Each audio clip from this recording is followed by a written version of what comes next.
अब हम sexual mode of reproduction in flowering plants के बारे में डिस्कस करने वाले हैं। पहले हम एक डिस्कशन क्वेश्चन से शुरू करते हैं।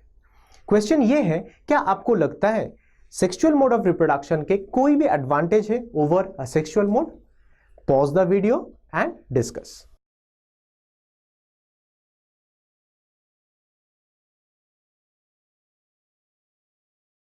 अब हम क्वेश्चन के आंसर के बारे में डिस्कस कर लेते हैं। सेक्सुअल मोड ऑफ रिप्रोडक्शन के बहुत सारे एडवांटेजेस हैं over the asexual mode. Sexual mode of reproduction के वजह से ही हमें बहुत सारा अलग अलग कैरेक्टरिस्टिक्स मिलते हैं फ्लावरिंग प्लांट्स में। फॉर एग्जांपल्स, अलग अलग क्लास के फ्लावर्स मिलते हैं और भी बहुत तरीके का कैरेक्टरिस्टिक्स मिलते हैं जो हम अपने फायदे के लिए यूज भी कर लेते हैं। फॉर एग्जांपल्स, हम ये कैरेक्टरिस्टिक्स यूज करके परफ्यूम्स बनाते हैं, फूड एडिटिव्स भी बनाते हैं। और जो सबसे इंपॉर्टेंट पॉइंट ये है कि सेक्सुअल मोड के वजह से ही हमें फ्रूट्स और सीड्स भी मिलते हैं। अब हम यही सेक्सुअल मोड ऑफ रिप्रोडक्शन के बारे में डिटेल में पढ़ने वाले हैं।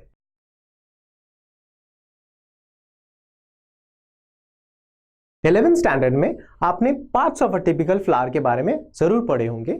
अभी हम वही सारे पार्ट्स को बहुत ब्रीफली देख लेते हैं। जो फर्स्ट पार्ट है वो है पेटल्स, जिसे हम कोरोला भी कहते हैं। सेकेंड, कैलिक्स यानी कि सेपल्स।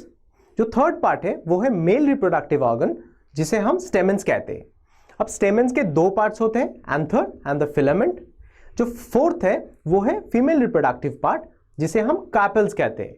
और कार्पेल्स के तीन पार्ट्स होते हैं, नेमली स्टिग्मा, स्टाइल और ओवरी।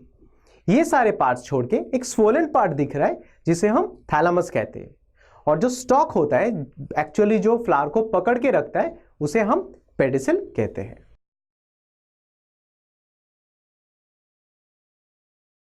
अब हम एंथर के स्ट्रक्चर के बारे में पढ़ते हैं। एंथर्स पोलन ग्रेन्स प्रोड्यूस करते हैं जिसे हम माइक्रोस्पोर्स कहते हैं। अब ये माइक्रोस्पोर्स में, हर एक माइक्रोस्पोर्स में दो चेंबर्स होते हैं जिसके वजह से हम इसे डायथिकस कहते हैं। अब अगर हम ये डायथिकस एंथर को बहुत क्लोजली देखें, हमें चार चेंबर्स दिखेगा और हर एक चेंबर, सिंस चार चेंबर्स हैं इसीलिए इनको टेट्रालोक्यूलर कहते हैं। और हर एक चेंबर को हम माइक्रोस्पोरेंजिया या तो पोलन सैक्स या तो पोलन चेंबर्स कहते हैं। अब जिस प्रोसेस से माइक्रोस्पोर्स यानी कि पोलन ग्रेन्स तैयार होते हैं, कहां? माइक्रोस्पोरेंजिया में, उस प्रोसेस को हम माइक्रोस्पोरोजेनेसिस कहते हैं।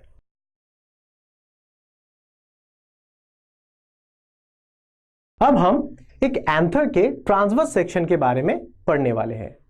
जैसे कि हमें इस पिक्चर में दिख रहा है, एक एंथर के चार लेयर्स होते हैं, namely epidermis, endothecium, middle layers and tapetum. अब हम यही चार लेयर्स को डिटेल में पढ़ने वाले हैं।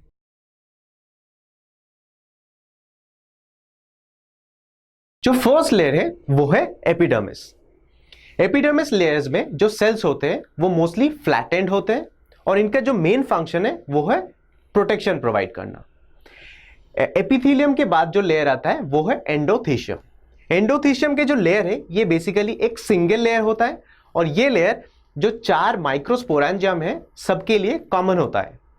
इनमें बेसिकली एक फाइब्रस डिपॉजिट रहता है जिसे हम कैलोस कहते हैं। एंडोथीशियम के नीचे जो लेयर है वो है मिडिल लेयर।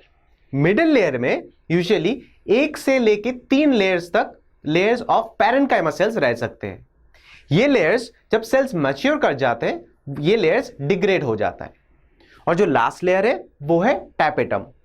टैपेटम लेयर में मोस्टली जो सेल्स होते हैं वो बहुत बड़े साइज के होते हैं, उनमें बहुत डेंस साइटोप्लाज्म होता है और एक से एक या दो डिप्लॉयड न्यूक्लियस रह सकता है।